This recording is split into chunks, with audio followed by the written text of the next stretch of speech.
Hey guys, Brady here, and I just saw Love Hurts. So Love Hurts stars I can't pronounce his name but it's the kid from Indiana Jones in the Temple of Doom. He was also in the Goonies.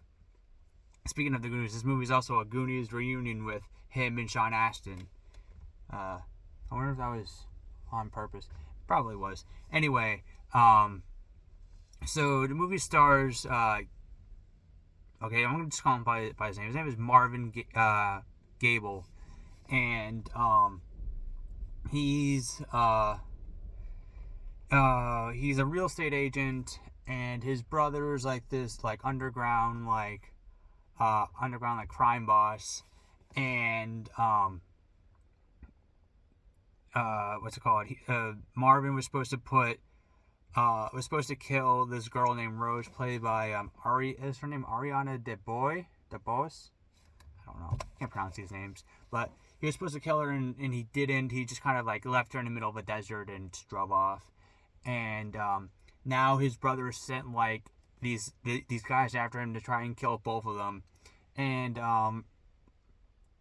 Marvin left that world behind, become a real estate agent. His brother. Movie kind of reminded me of the movie Unleashed with Jet Li. Not the entire movie, just how Kiwi Han, is that his name? Is that how you pronounce it? Portrayed the character. It just kind of reminded me of like Jet Li in the movie Unleashed. But a very different movie. Not the same at all. Some certain stuff just kind of reminded me of that movie. Anyway, good movie if you haven't seen it. I recommend you watch it if you like violent, over-the-top action movies. Unleashed is worth checking out. It's directed by the guy that did The Incredible Hulk, Transporter 2, Now You See Me, the first one. Interesting director. Not one of my favorites, but let's get back to the movie. So this is directed by, I think, a first-time director. He's I guess another fight choreographer for action movies, because this is an 87 North movie, and it's pretty much a film company founded by a bunch of stuntmen, where they direct their own movies, and I think that's pretty cool to have, because obviously stuntmen know how to like set up fights and whatnot, because they are.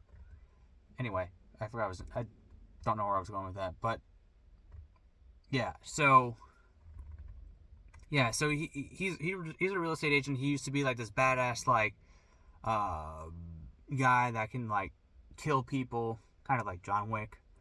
And this movie kind of feels like a throwback to like late 80s, early 90s Jackie Chan movies, with how the fights choreography is, with him like hitting people with like random objects and whatnot. And so that's pretty much the movie. This movie is 83 minutes long, so it flies by very quickly. I don't like when action movies are too short. Like, for me, a good action movie is between 2 hours 12 to 2 hours 25 minutes. That's how long that's how long like movies like Ghost Protocol, or the first Pirates of the Caribbean movie, the first Transformers movie.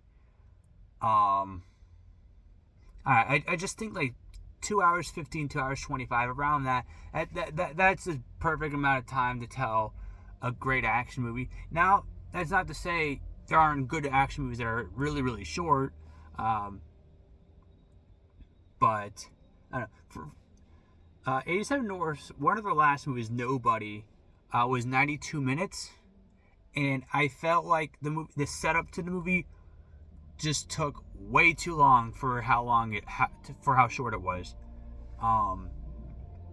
If you're gonna have that much setup for a 90-minute movie, you should probably at least make it hour 45 tops.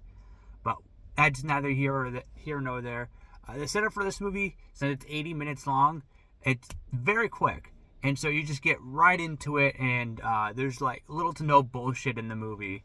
And so yeah, I kind of respect it like that. You could tell a good enough action flick within 80 to 90 minutes. I mean, a lot of the 80s action movies, like some of the best 80s action movies, are below 2 hours. Some of them are even below 90 minutes, like Commando, the Rambo movies. Those are the only ones I can think of at the moment.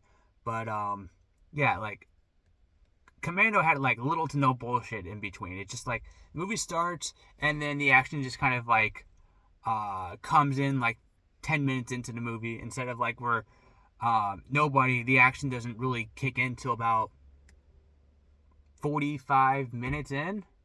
I probably exaggerated, probably like 30 minutes in.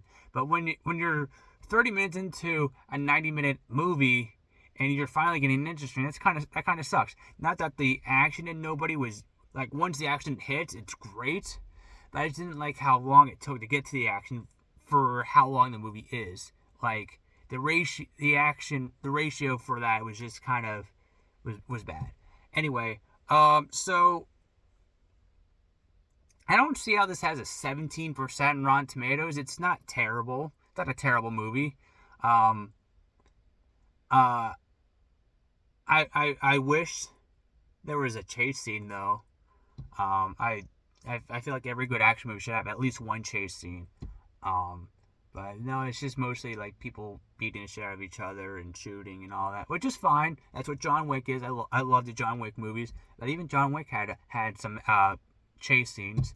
But I'm not gonna fault the movie. I'm not gonna fault Love Hurts for that. But yeah, the movie was good. I enjoyed it for what it was. It was okay. Would I see it again? Probably. And Short Round, his I like his screen presence. He just seems like a very like humble, very genuine guy. I'd like to see what he does next. I was not a fan of Everything Everywhere All at Once. But I thought he was pretty good in this movie. He was also really good in what am I saying? Jumanji, Goonies, and Indiana Jones. You know, fuck it. Speaking of Jumanji, for like most of the movie, there's this guy that Ariana puts into her the trunk of her car, and I was trying to figure out, why does this guy look so fucking familiar? And then it hit me. It's the dude from Jumanji, Rhys Darby. He's the guy that goes, "Welcome to Jumanji." Yeah, that guy. He was in this movie, and it was bothering me the entire time. I was like, why do I know this face? Like, where's this guy from? And then it hit me like the fifth time to show him on screen. It's like, oh, it's the Jumanji guy. And also seeing how this movie has to do with real estate agents. The guy from the Home Gardens channel, whatever it's called, HGTV, he's in this movie. He plays real estate agent.